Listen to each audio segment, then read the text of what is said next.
Hey, all you podcast listeners, you can find Slice of the Paranormal everywhere podcasts are found, or you can watch us on our YouTube channel.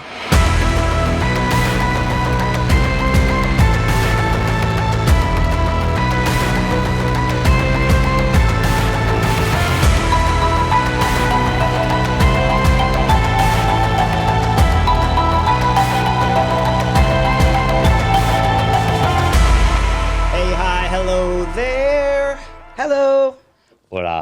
What's up? This is Slice of the Paranormal. I'm Ryan.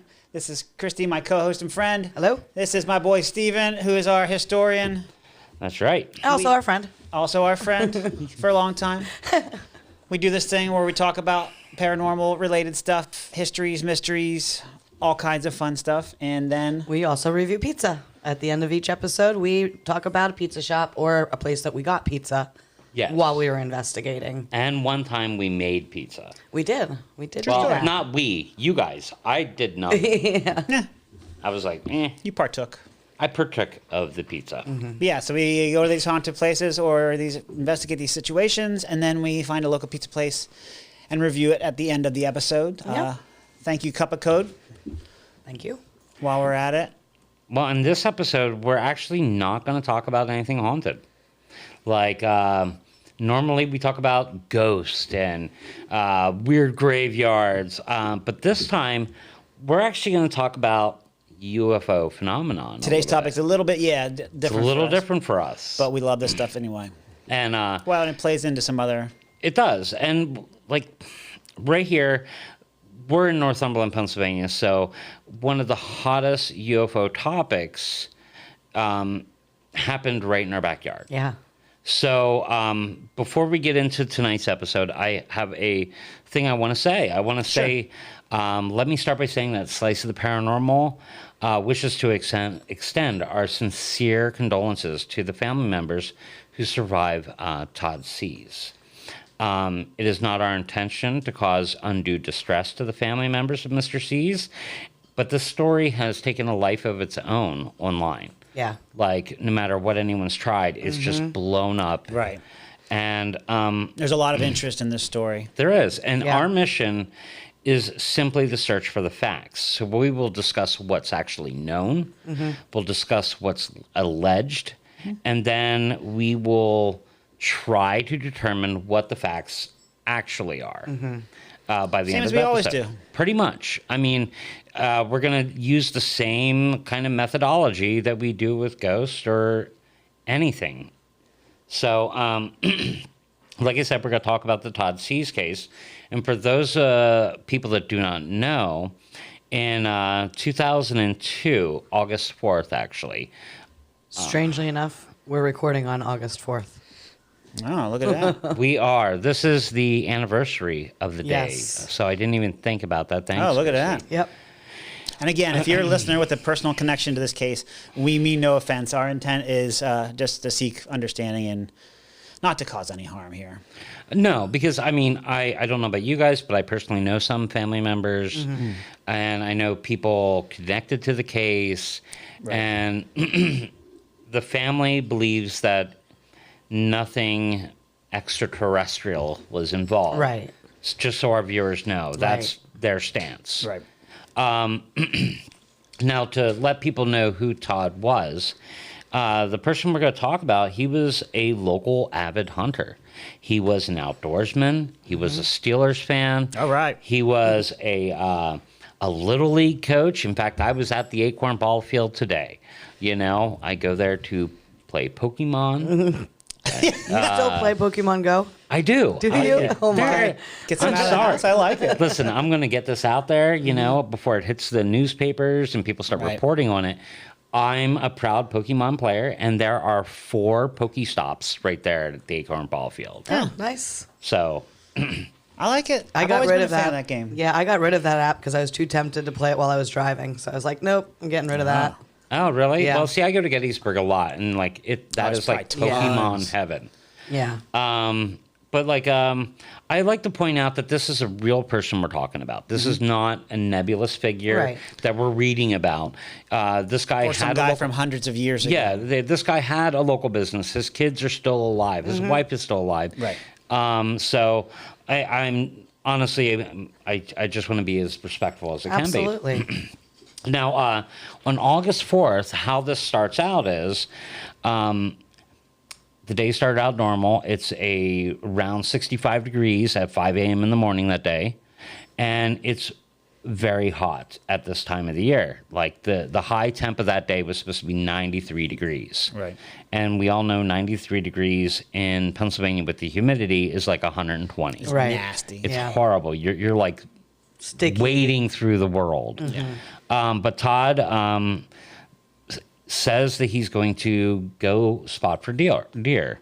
So he goes up the power line near his home. This is early in the morning. This is early in the morning. Five, Like 6 a.m. 5, yeah. 5 in the morning. So he goes up the power line with his ATV vehicle to spot for deer off season. I guess I'm Checking not a for hunter, spots. but I guess they spot for where the deer are in the off season. So when the season comes, they have a clear idea of where the local Yeah, that makes families sense. are congregating. Yeah, maybe even looking for like trails and stuff, like, game trails. Yeah, and I think from what I gather, he had a lot of family that had done that same thing with him. Yeah. So when he goes up there, It's a normal thing. it's a normal thing. It's a- And, no one would think Routine. anything. Yeah, I mean, when out you were of it. describing him too, it sounds like pretty much most of the people around Like here. 90% of the Yeah. people around here. Yeah, so- I mean, he's got a truck. He's Got an Like ATV, looking for a Yeah. spot for deer. Yeah. Exactly. Yeah, that's It's very common. It's very Pennsylvania. very Pennsylvania. So the weird thing is, at 5:30 in the morning, there's two fishermen. They're out on the river at around the same time at the same day, and they spot an unidentified object hovering above the ridge, which is Montour Ridge. Montour Ridge, yep. And that's pretty much all I'm going to say about that right then. Okay. I'll get back to them. Put a pin in that for later. Put a pin in the fisherman, and we'll get back to them. And that would have been the Susquehanna River, That's the correct? Susquehanna River. Although, would it be put a pin in them, or should we say put them in a bucket, and we'll get back to them? Oh, I like the bucket. Okay. We could throw them in the bucket. We'll get back to We'll get back to them. So, okay, it gets to about 12 noon. Mm-hmm. Todd has not shown back up at home. So roughly around 12:30, the family gets a little alarmed. Now, they know roughly where he goes, so they go up the power line to try to find him. They go to his usual spots, Right. and they didn't find him. And didn't he tell his wife he would be back by noon? That's what I was told. Yeah. That he told his wife, but I will get to this later, but there's conflicting reports on that. Oh. Some newspaper reports say that he woke up before anyone was awake and left. Oh. And then others say that he woke up Oh. and said that he was going to be back at noon. Interesting. So I don't know which of the reports are more accurate than others. But I do know that, like, in the scenario of any situation, I don't care if it's some active shooter situation or a UFO abduction or anything. Okay. Day one news is the worst. They're just reporting whatever they can get they their hands report on. whatever they can hear, whatever they hear, and it's usually day 4 that the facts start kind of Right. coalescing. Right. And you'll find out Yeah. that the day 1 reporting is not very accurate. Right. A lot You of know. hearsay. I'm of the opinion that more than likely he did tell his wife that he was going, Okay. because why would they be concerned at 12:30 Yeah. that he's not back if Yeah. they didn't know that? Right, because that's not a super long time to be out in the No, woods. I mean, in it's- If Pennsylvania he's not terms. hunting, I don't It's know. like 7 hours into the woods. I don't could know see what either it's way. like to do that, but I'm of the opinion that they probably knew that he was leaving, at least the mom, probably Yeah. not the kids. I Right. don't know about you, but I Right. slept So at he's 8. gone for 7 hours. They start. They start looking for him around 2:00. Around 2:00. They contact the authorities and say, "Hey, he's missing. We're worried something happened." Yeah. Okay. Yep. So by 2:30 that day, a search party is organized. It involves local police, state police, paramedics, and like 200 volunteers a lot are of people. And gather this is just on the first day that he's missing. just All on the these first people. day. So that afternoon, people were So already. isn't that pretty unique to have a search party that big for someone only being missing a few hours? Well, no, that's a misnomer. I grew up thinking that if you were a legal adult, that you had to be missing X number of 24 hours, before the searches would happen. Yeah. And that's not true. Really? So, like, and that was brought up during TV. the latest they lied to us. episode with the girl that went missing outside of Bloomsburg. Yes. You know, the guy said that the perpetrator or alleged perpetrator said that, and the police are like, that's a misnomer. Like, we would never tell you that you cannot report someone missing for 24 hours. That is not the case. You can report them the first hour. If we watched you get abducted from the local shopping center. Right. Like, we could that's report a little you. different. We're going to need to wait 24 hours. Sorry, Christy. She's not really missing you. That's an abduction. That's a little bit different But, from like, if missing. you go missing, we wouldn't have to be like, wait. Well, I wouldn't wait, but I'm saying I thought the police waited until like 24 hours to take it seriously. I'm sure it's a case-by-case basis. Yeah, like, that would make sense. Based on the evidence, like age of the person, the situational. physical condition. You know, if your kid goes missing and it's a Saturday night and they were going to go to a concert, there's probably a good chance that they're at the concert. Right. I mean, if you have a big family and a family has a lot of friends, it's probably easy to get that many people to come, you know, for a loved true. one. Yeah, because they're very rooted locally. So these 200 searchers with Chief Stefan, is it Stefan or Stefan? We'll never know. Stefan. Depends. Well, we were talking about it earlier. Is it Urkel or Urkel? Yeah, I think it's Urkel. Oh. That's just me. So there's the searches are organized at what is the Phil Geis farm, which is a nearby farm. And I think it might be related to the fire chief because the fire chief also, his last name is it along Geis. that same ridge? It's along the same ridge, very near the Sees place. So the state police are searching not only on the ground, they're searching with helicopters from above.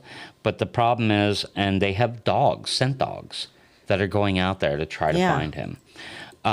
So the search continues until 8:30 that night with no signs of Todd.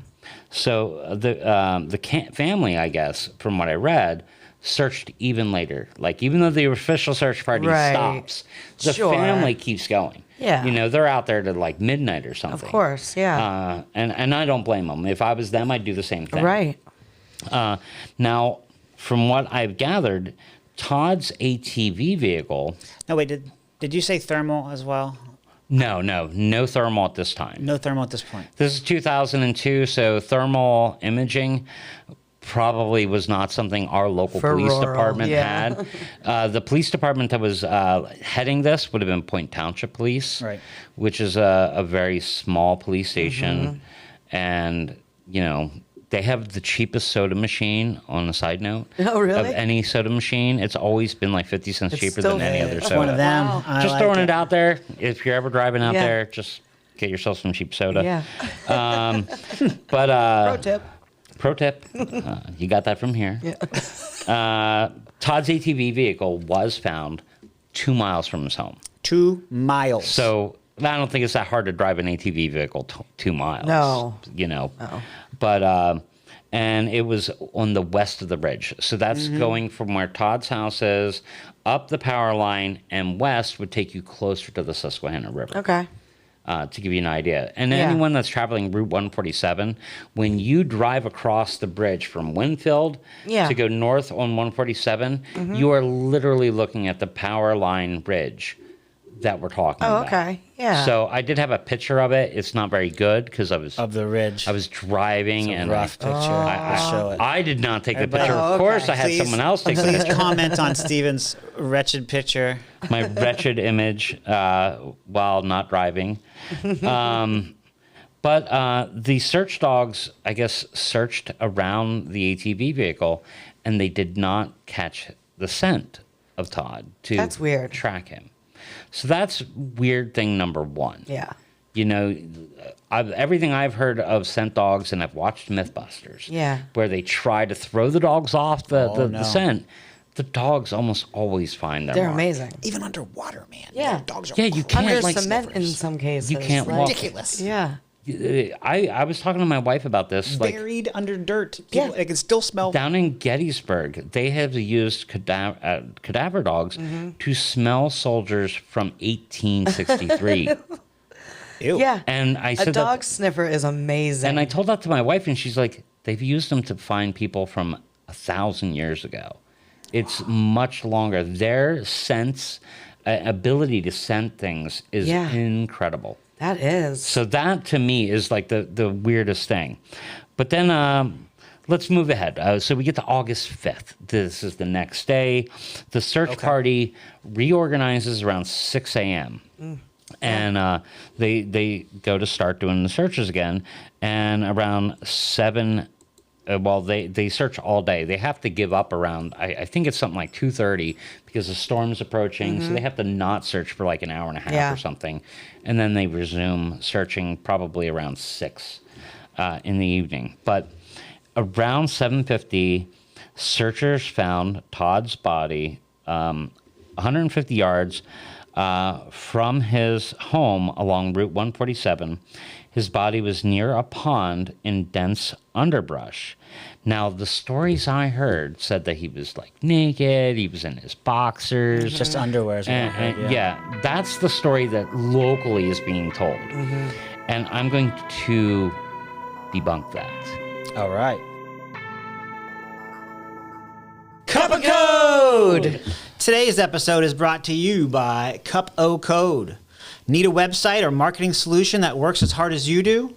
At Cup of Code, they don't just build websites. They create digital solutions that grow your business. From expert web design to targeted marketing, including Facebook, Instagram, Google Ads, and billboards, they've got you covered. Dream, design, develop. Visit cupofcode.com and take your business to the next level. When he was found, he was actually found in a camouflage shirt and shorts.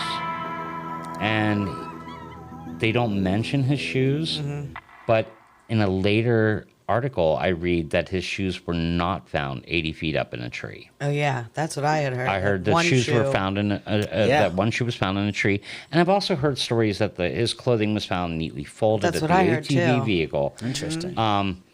But from the reports at the where are you getting time, your information? well, I have 19 articles which I can thank Justin Strasser of the Daily Item. Oh, nice. I reached out to Justin on Friday and I was like, listen, I'm struggling. I'm having a hard time finding these articles because everyone says when you go online, the articles don't exist. And I look and they're not there. In fact, I went to the Daily Item and I downloaded, you can pay 99 cents to buy an article. Okay. So I bought the article. When I opened it up after I bought the article was still incomplete. It only showed the first paragraph, and it never gave me the full article. What? So that made me think, what the hell's going on? You know, is the Daily Item hiding this? Yeah. 99 cents. If you like it, you got to pay for the rest. Which is why I reached out when that happened. I reached out to Justin Strasser. Justin Strasser and I are friends. So he was the writer of that article? No, he's a current writer. Okay. And I reached out to him because him and I both have a love of anything unique and odd. In fact, when people ask me about the Shamokin head, Yeah. this is the guy that has a binder on all the articles of the Shamokin head. He is much more of a geek with the Shamokin head than I am. And I hope he's okay with you calling him that. I'm sure. We're both geeks. So what he did was he emails me on Sunday. Midday on Sunday, I get 19 articles sent to me. So like at the very last minute. So just yesterday. Yeah, For our listeners. yesterday. Yeah. So I have 19 articles to go through and the obituary. So that's why I gave you some things to research because I was like, listen, I got swamped. I got too much. More than I I wanted. got too much.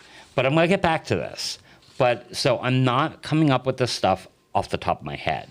Appreciate it. I just wanted, to kind of see where the information was coming from. Yeah, no, I mean, I'm going through proper sources. You know, for me, I want to find out what the story is And when in the timeline of sequence of events, Yeah. when did this stuff get out there? When did the public know? Because this is the public. You only know what the local papers tell you. Yeah. Sure. And you base your stories off of that, what's factually known. So I can debunk that part of the case. Now, what I can say is that he was found without any visible signs of trauma. There was no gashes, nothing visible like signs. But he was found like upside down with his hands reaching? It doesn't say how he was oriented, but I do know that his he had scratch marks. Okay. Now, he was in a brushy area that they had to hack through Sure. To get back to him. So obviously, if he went there physically through the brush, he'd be scratched up. Right. The things in Especially if he was naked, just saying. Yeah. Unfortunately, I'm just kidding. Yeah, I don't think he was naked. And okay, so in that scenario, what we have is, if people are going to wonder what caused it, the main culprits, because the volunteers that are going out there, they're finding rattlesnakes, so snake bites. That's one thing they're going to be looking for. Sure. The other thing is anaphylactic shock. Did he Bee get stings. stung by bees? These are Or something. These are the Right. typical things you're going to look for if someone has no visible signs. Okay. So that's the natural course. But I mean, you could also think, could it be cardiac arrest? You know, I mean, he's only 39 years old. You said they found him how far from his home?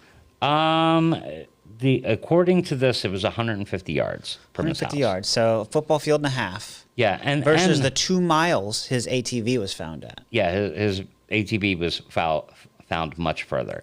Now And they had already pretty much searched that area. they had. already even searched that area. Searched the But pond, if didn't they?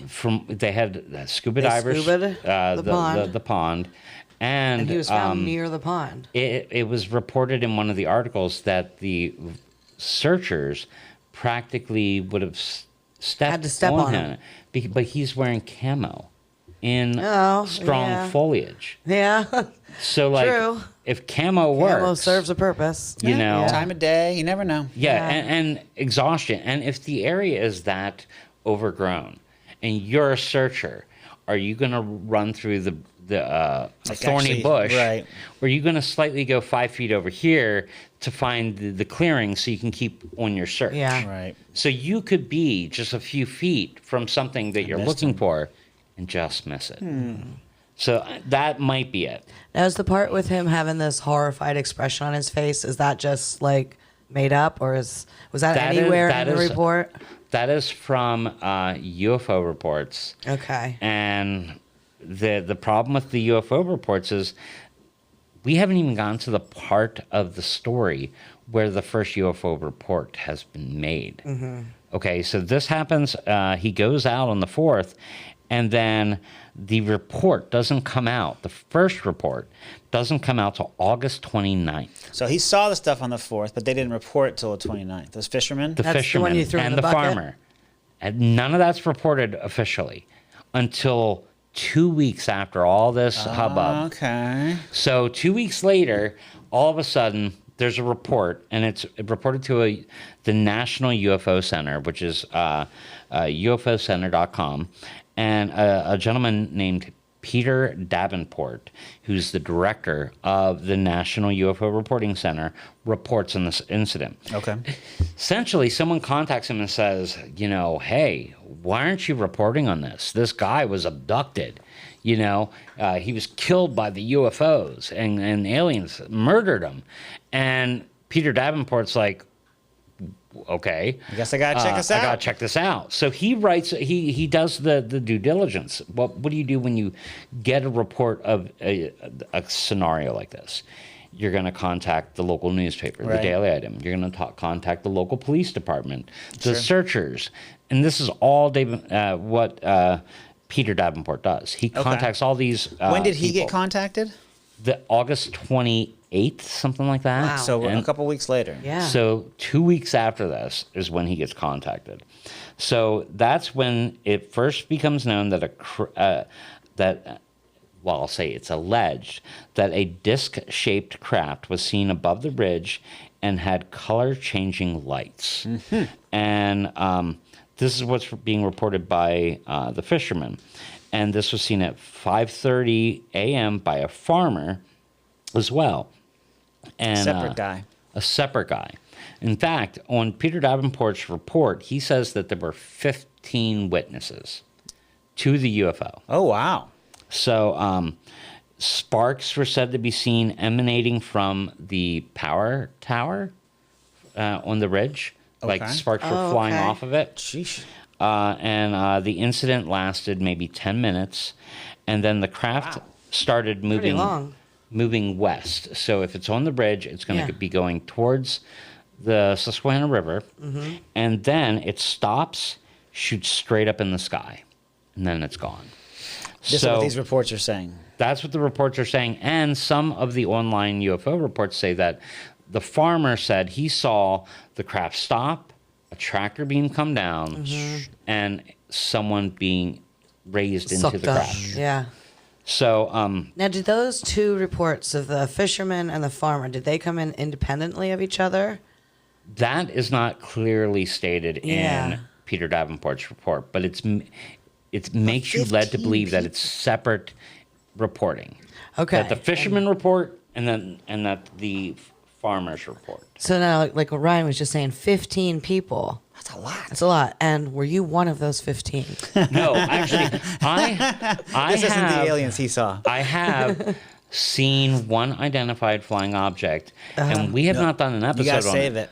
So, but that was in 1992. Okay. And if our visitors, our listeners want to look it up, it's called the Williamsport Wave, and we'll talk about it someday. Oh, yeah. But not tonight. But the farmer also said that his horses were nervous for about 12 hours after this incident. Oh, wow. So that Yeah. animals are pretty perceptive. Yeah. So I'm not surprised by that at all. So after this, this gets reported. Now, here's where I have issues. Okay. Not only is the first report made 2 weeks after the fact, but all the witnesses wished to remain anonymous. Nah, a little Not fishy. one of 15 witnesses were willing to put their name to it. To me, if you're not willing to put your name to it, you won't swear by it. You don't want to have to answer questions about it. And secondly, the other thing is, if you're a UFO investigator like Peter Davenport, you are unable to contact them to dredge out more information. You only have the initial report, and if they didn't add it, and from what I gather, it was one paragraph. That's all you Just have. a statement. And that's all it So states. where'd these 15 really come from then? Like, do they report to the police? No, this is reported to the Where did he Newfork. get their names? If they're They just anonymously They just posted? anonymously Yeah. posted it. Okay. So, and is it one of those I'm a little cases? skeptical right now. Is it one of those cases where the first UFO is reported, and other people, like when they get a report, they put it on a map. You can see it. So if I look on and say, "Oh, on this day there was something," I thought I saw something in the sky. I could call in and say, "Hey, I saw that on this date," and I'm added to the report without adding any new information. right? So once it's public, it's easy to see a UFO where you remember can that look it up. Map we saw in Gettysburg. Yeah. With all the push pins. That was awesome. Oh, yeah, yeah. There was I so do many remember in that. Pennsylvania, Awesome. too. And that was just like the last, I don't even know, Yeah. 7 to 10 years Yeah. maybe. It was super cool. It was a United States map. Yeah, I remember seeing it. That was cool. So that's my main issue. For me, I'm very much a facts guy. To be fair, though, okay, so just hear me out. 20-some years ago, Yeah. the government still hadn't admitted that they had UFO files and stuff. So Right. there was definitely still more of a stigma. You mean UAPs? UAPs, sorry, excuse me. in believing in UFOs. I mean, it was starting to become popular back then. It definitely was. But I think a lot of like Pennsylvania people, you know, the hunting, the camo wearing, those people, those kind of people that might have witnessed it might get some flack for saying that they do not witnessed a discount UFO. that. You're Yeah. 100% correct. I mean, Yeah. and you like, obviously, if you make an outlandish claim, how is your community going to perceive you? Exactly. That's just what I'm So- saying. Maybe that's why they were anonymous. I mean, that That's could be it. understandable. But To an extent, though. to an extent, all 15 people Right. had All, that. exactly. Not Yeah. 100% of them. Like, this is 100% of all the witnesses were afraid to give their names. To me, that's sus. So none of these stories can be expanded upon, and the report will be then public. So at this point, you get August 28th, the New Fork receives a message. I told you about the alien abduction. They called a guy, Sergeant Cotner, who would only say that there was an unexplained death, and that New Fork then contacted Mr. James Kelly. He's the coroner Okay. of Northumberland County at the time. So he said he performed an autopsy and no cause of death was determined. Now, his autopsy, I'm wondering if it could be just a visual, not like, a full-on autopsy. But so Okay. like The a initial- visual inspection of the decedent, I think they call it. So both of these people said that they could not discuss the case because, A, it's an active investigation. Okay. So if it's an active investigation, they always hold their cards close Right, to them they're not trying to because give extra they don't want to information. give extra info because if it was homicide, they don't want to give the person that committed that homicide Sure. any information that will help them elude the police. Right. Right. And they have to treat it as such. So then you get to something like September 8th, 2002, New Fork releases this publicly, the file, the report. Okay. So We're like a little over a month later. So the file is released that the sightings happened. The report gets released, in September. So Peter Davenport comments on the case publicly on Jeff Rent's radio program, which is a national. Okay. I think it's Coast to Coast or something like that. On the radio. Where he's on the radio. So once it gets to the 10th, he's talking to, I don't know, thousands of people at once. Yeah. Are hearing this story. That's cool. So So gain some attention. there's some articles I've read. By October 10th, there's the article Mystery Death Spawns UFO Involvement, written by Peter Kendron of the Bloomsburg Press Enterprise. So locally, this is not just, you don't have to listen to the radio or follow ufologists. Now it's in your local papers. Right. So by October 10th, it's in your local papers that, there might be some. So now we're 2 months later. Yeah, it's already. So you're dealing with several months later. And James, the toxicology report from the autopsy comes back around this time. The body was sent to, let me see, I think it's Lehigh County? Shipped it away. Lehigh Valley Medical Center to Samuel Land, a forensic pathologist who was there, conducted the autopsy. He gets the report back from the toxicology, Right. and it says that he died from cocaine toxicity. That's real. That's real. That's I did hear they that. did find cocaine. Now, here's where it's interesting, though.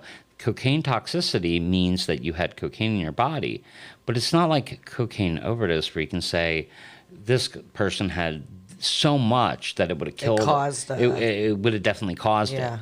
But it's like it's situational. Like you could die from your first attempt to try cocaine, Right. or your 1,000th attempt Sure. to try cocaine. So cocaine could cause your heart to go into an arrhythmia where it starts beating erratically, and that would cause your death. Because from what the forensic pathologist said, he didn't have any heart problems. It's not like if I get abducted, they're going to be like, this guy had an internal defibrillator. Of course, he died from a heart issue. This guy was young. He was fit. He was Yeah. an outdoorsman. Right. So you're saying that he wasn't necessarily It wasn't necessarily enough that they would say that it's an overdose. It was probably something medical, Just situational. that might have been situationally related to that incident. I mean, think about it. You take any drug on a hot day, it's going to affect you differently Yeah. than on a cooler day. And we're talking temperatures that are mid 90s, which suck for everybody involved. So I started Well, going. I mean, not to be weird, but was he known to? You know what? I have multiple friends that say no, but then Sometimes you don't know. sometimes you don't know. Like most people don't go out and talk about what they do, but I'm one of those people that I don't demonize anyone for any drug use. You know, I'm wearing an Aussie shirt for Christ's sakes. I mean, this guy took every drug, and I still looked up to him because he was a very good person. I don't think that's a good marker to judge a person's character. For sure. Yeah. You know, No, I'm just looking because it just seems like there's still some unanswered stuff. there is, because why didn't the dogs catch his scent? Right. Why is How the ATV? could they have missed him if he was so close to the home? Why was the ATV that far away? Did he? Well, if he was on cocaine, maybe he jogged back. You never know. Yeah, you But never why? know. Why would you leave your Why would ATV? you? Yeah, because Yeah. from what I gather, the ATV vehicle was still completely in working condition. Had Right. the keys with it.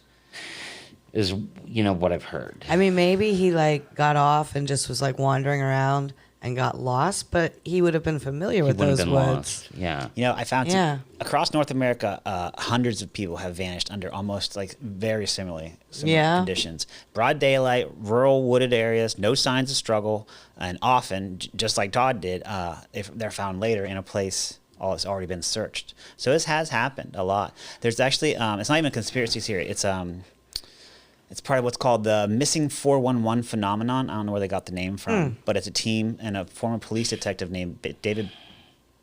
I'm gonna screw up his name. Paulides. His research catalogs hundreds of these cases, many with creepy overlaps, where the victims vanish for. They're looking for scouting deer or picking berries, walking a dog. And then for some reason, search dogs can't track them.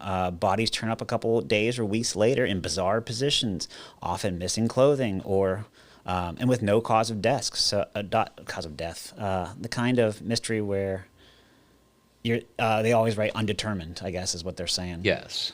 So No, and I think like it's a similar situation. There's missing pieces. Yeah.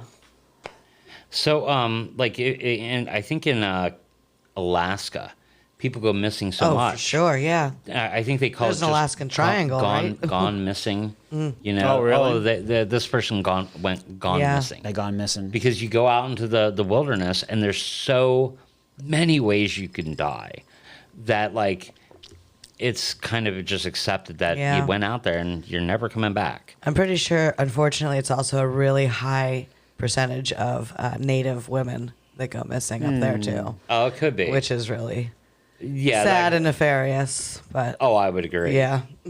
So Let me ask you another question that I was Yeah. wondering about. Was there FBI involvement? okay, that's why I was going through these articles. Yeah. Because You wanted to know the same I thing. wanted to know the same thing. I have been told forever that within 30 minutes, the FBI were Right. there. That's what I was told. I took that as like certain. That's what the internet say. The answer is no. No FBI. No FBI were involved. That is not. That's just what they want you it's to believe. just yes.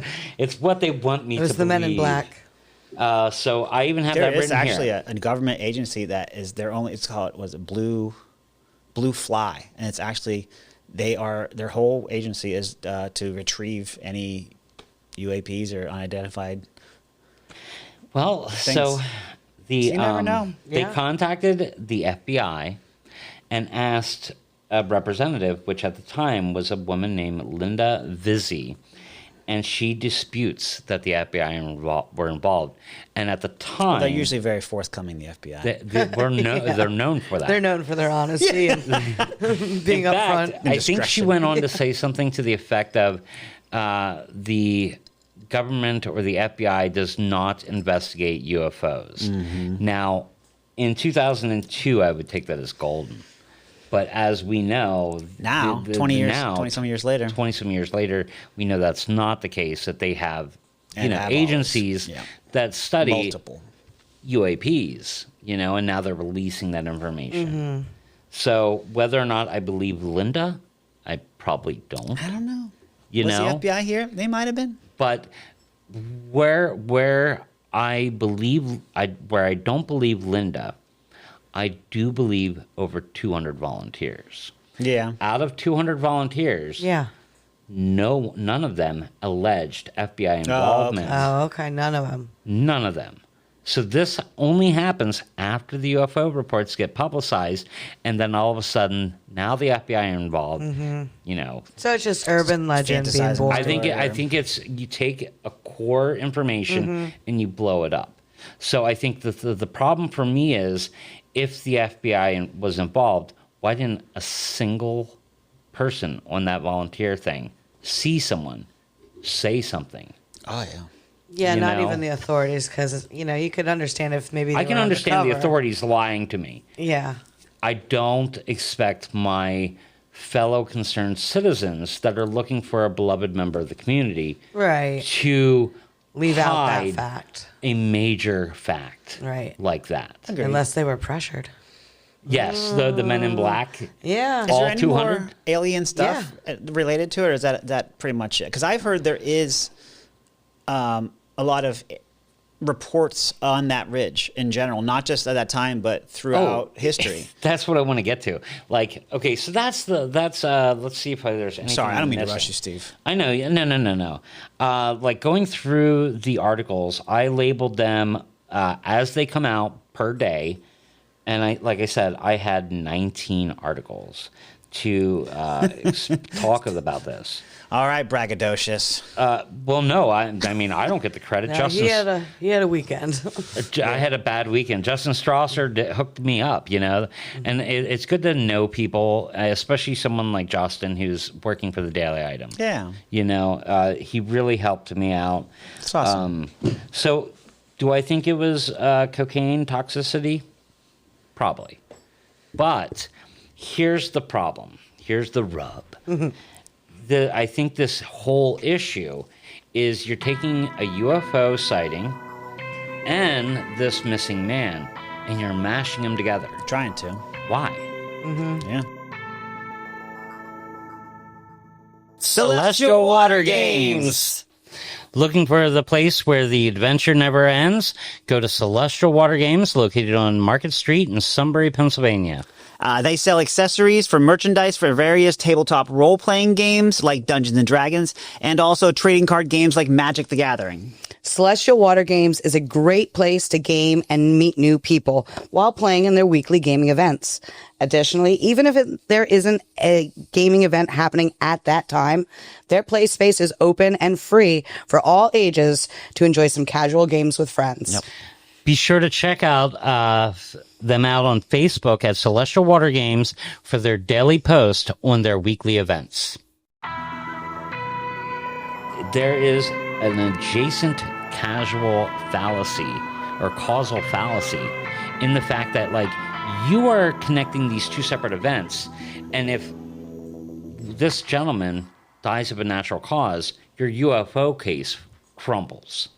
Right. What if they're not related? Well, that's a good point. What if this guy goes missing on the same day that the UFO is seen?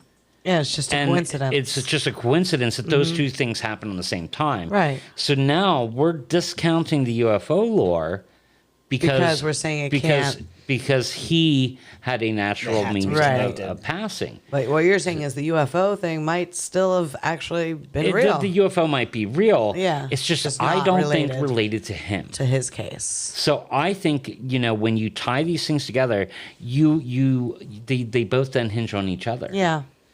And I think that's a logical fallacy. There's no reason to add this cause and effect. That makes sense. So, what I wanted to talk about is police probably do that a lot of times, though. They're probably looking for. I'm not like police, I think it's natural connections. I think when you look up to the clouds and you see animal shapes, and that's pareidolia, where your mind makes order out of nonsense. Right. We do that with facts.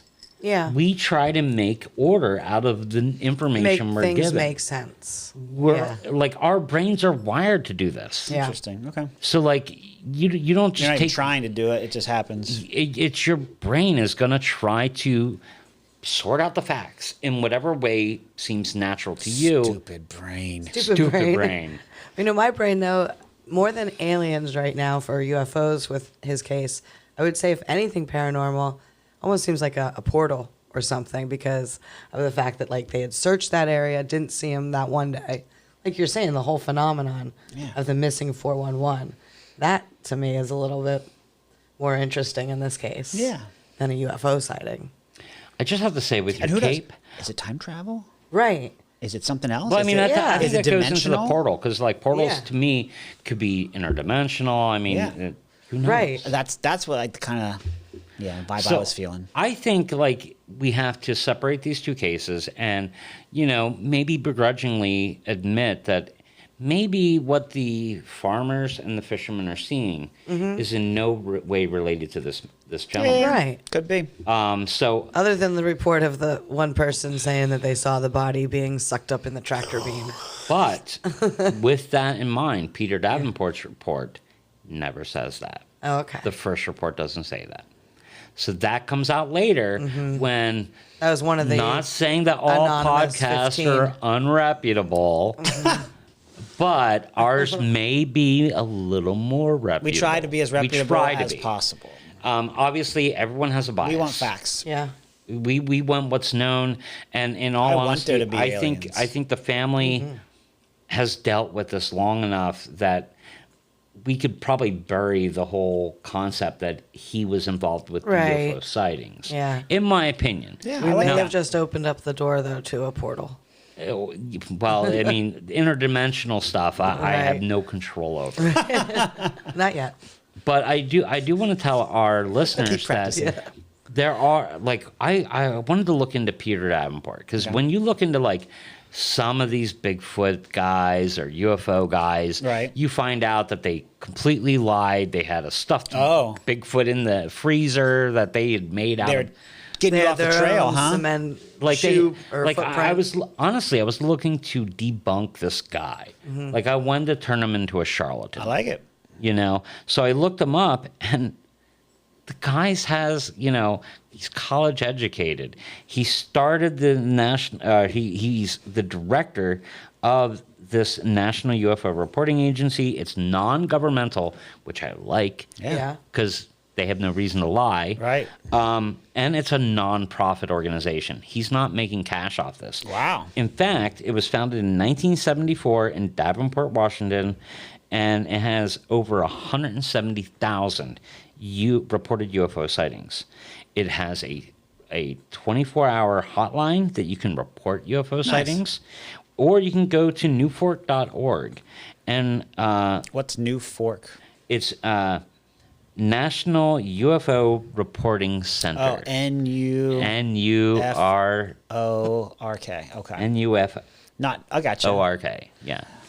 So you can go on, and there's an online And form. are you okay? No, I'm not okay. Sorry. To what's the group? My Chemical Romance. I'm that's not right. okay. If we could play the song, I would, but We don't want to get sued. we'd get sued. So Peter Davenport has served as the director since His name is 1994. Davenport. He's from Davenport, Washington. I know that freaked me out. I was like, this has got to be wrong. One of But them it's is a not. typo. He's a gray. He might be one of them. Oh, there. Now we're talking. And How does he know so much? Right. He knows. works. The He's other one of guy. them. He's that's- him. There's two big people in this. There's a guy named Christian Stepien or Stepien. That sounds like a fake name. Right. These are definitely aliens. Definitely aliens. He Sorry, serves Chris Stapien. as a CTO. I don't know what a CTO is. Like tech guy. CTO? Certified C- Technician Officer. Yeah, Or, you might be I on don't know, it. something like that. But these two Technical guys, officer. they fund. Chief Technician Officer. That's Chief not- Technical Officer. I bet that's it. We're getting close, I swear. I just wanted to sound like I knew what I was talking about. So Peter Davenport, please reach out to us. Tell me how to pronounce Christian's last name. Yep. You know, I really want to know that. And tell me exactly what a CTO is and what Please. they do. But the impressive thing is these two guys fund this organization, Aw. which cost anywhere from $500. This whole UFO thing. Is This like whole them. UFO organization Where are they is... getting their money? Grays. Well, Greys. they're getting it from the Greys. They But are. They are the Greys. The fact that they fund their own organization, if you see something odd in the sky, we will not make fun of you. Just, contact us. And They want you to contact They them. want you to Yeah. contact them. NUFORK. And if you want to impress me, give them your name. Let it be public. And that's what I'm going to call out. And that's what everyone really wants to do. Is I'm going to impress call Steve. out the public. There's so many people in the public that have blown the Todd Sees case out of the water and made it hard to disseminate the facts. Sure. Yeah. And for me, So you're calling them out. I'm calling them out. If you saw FBI, Yep. contact know. us. We on our website. Yeah, if you have information that we If got you have wrong, information, Yeah, contact please. us. I will add it to the report and I will publish it. first Yeah. tell make sure you're telling the truth because that's what Steve does. But yeah, I want the UFO people that saw something, put your name to it. Yeah. Go onto our website, write me a letter. Yeah. Yeah. And There's no stigma attached there's anymore. no stigma, and I won't even publish it publicly. But if you can let me talk to you personally Yeah. and find out more information, I would love to hear your story. Yeah, or bring different light to. Yeah. But if you really want to impress me, if you cannot put your name to what you're saying, how do you expect me to take you what you're saying as valid? Change my name to Unanimous. Unanimous. Unanimous Anonymous. or Anonymous. Both.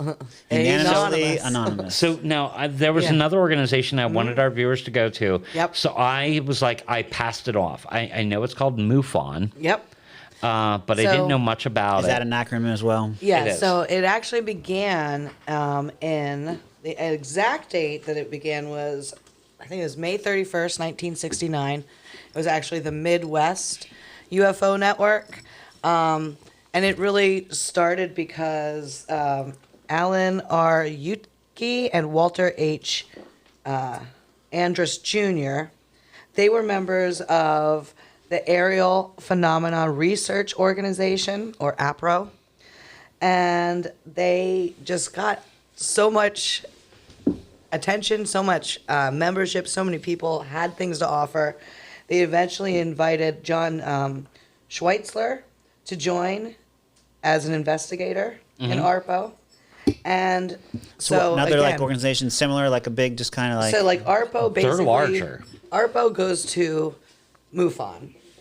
They all like talk together, and that's the Midwest UFO Network. But really, within a year, it grew so big they realized they had to have an annual conference just so that they could like all present their ideas. So they, Oh, wow. yeah. So within a year, they start having an annual expo. And then in like 1970 is when I think it grew so much that they decided, well, we just need to change the name to the Mutual UFO Network. That way we can keep our acronym, Oh, nice. but it encompasses everything because it had grown so big in the States. I will say that it is also a 501c3 nonprofit organization, and Like it is the Newport. world's and it is the world's largest and oldest civilian UFO investigation and research network. The physical address of MUFON is 4212 Airport Road, Suite 100 in Cincinnati, Ohio. And Freaking Cincinnati. yep, Let's go. We're close. And the first conference was held it was on June 13th, 1970 in Peoria, Illinois. Ooh, good old Peoria. Yep. So, and that's where it pretty much started too, was in Illinois. And that's based out of Cincinnati now. Yep, it's based out of Cincinnati now. So if you go on the website, first thing you'll notice is a lot of ads for what they've got going on, for like Okay, where yeah. their expo. So their expo this year was in Kentucky. It already happened. But they have ads up for that. Then they have ads for your membership levels, like what you can join and what you'll have access to. Yeah. So Okay. there's a lot of there's like 4 membership levels. And you can get access to a lot of stuff if you are willing to pay some money. Oh, yeah. But like just for me, of course I didn't become a member or anything last night, but I just looked around. You can find your local chapters of MUFON. So I did that's that. cool. So if you want, our Pennsylvania's chapter, our state director is John Dorsett. The assistant state director is Fred Saluga, and then lead investigator is Bill Morse. And we would be in section 4. So if you want to get in touch with your local MUFON representatives, we would be in section 4, which is Northumberland, Montour, Pike, Union, Columbia, Lycoming, Sullivan, Bradford, and Tioga counties.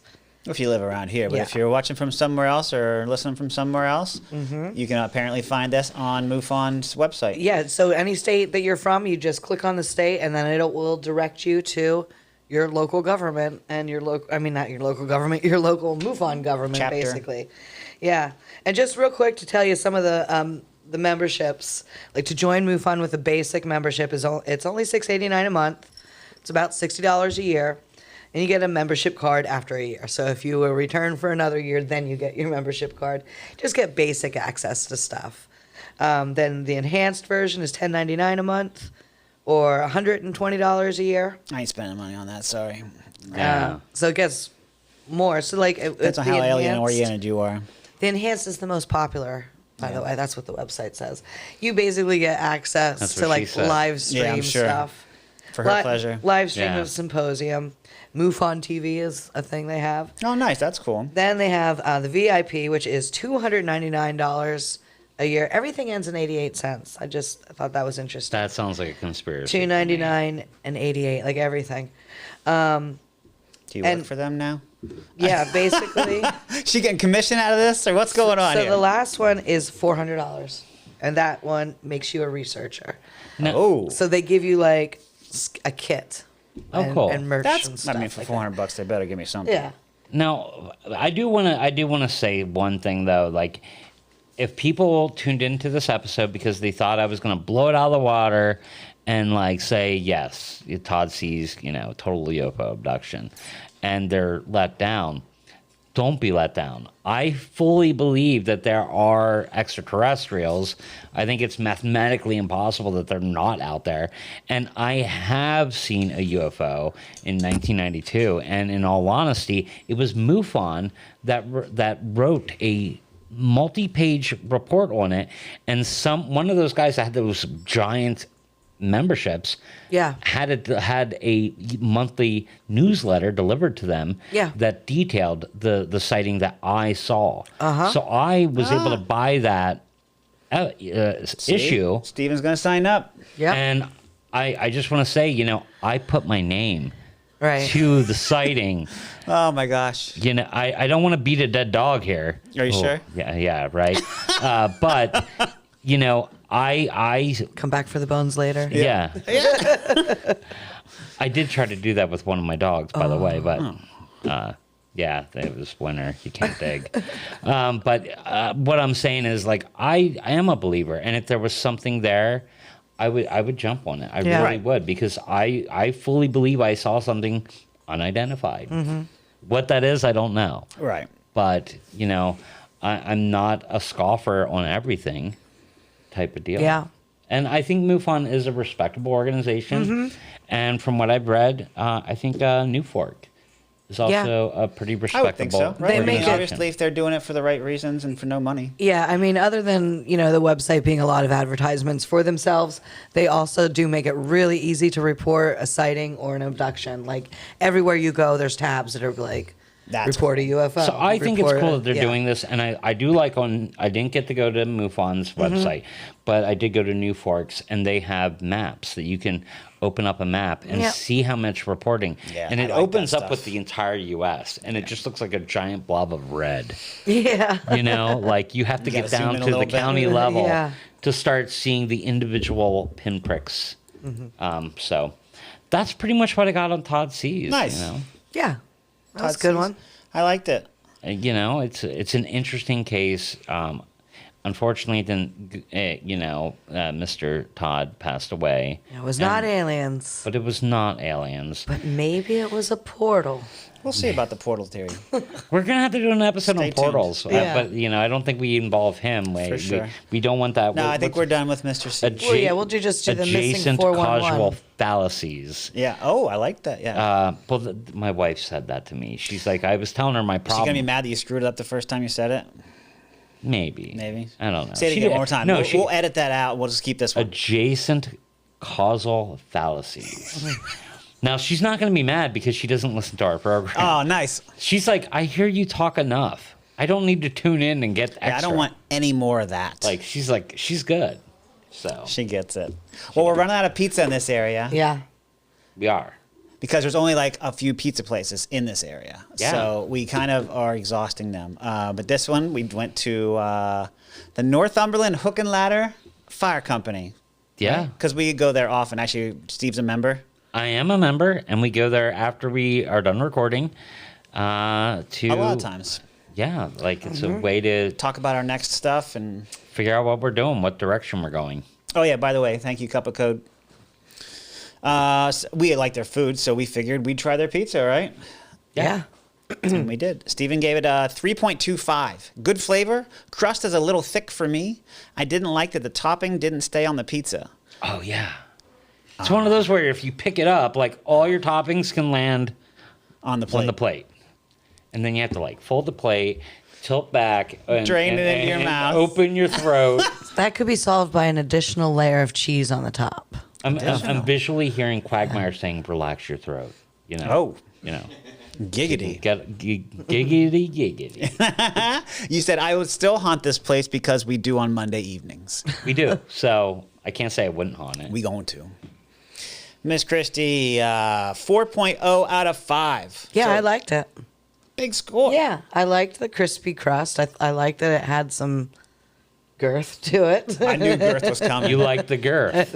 Okay. I like the thick crust, it says. If you like to Walked dip, right into that. if you like to dip your pizza in sauce, this would be a good pizza for you. Oh yeah, totally dippable. It's a good one. Ranch, Blue cheese or Yeah, even whatever you have. maybe garlic butter, something like that. Pizza Better sauce, to what walk have into you. it than back into the girth, right?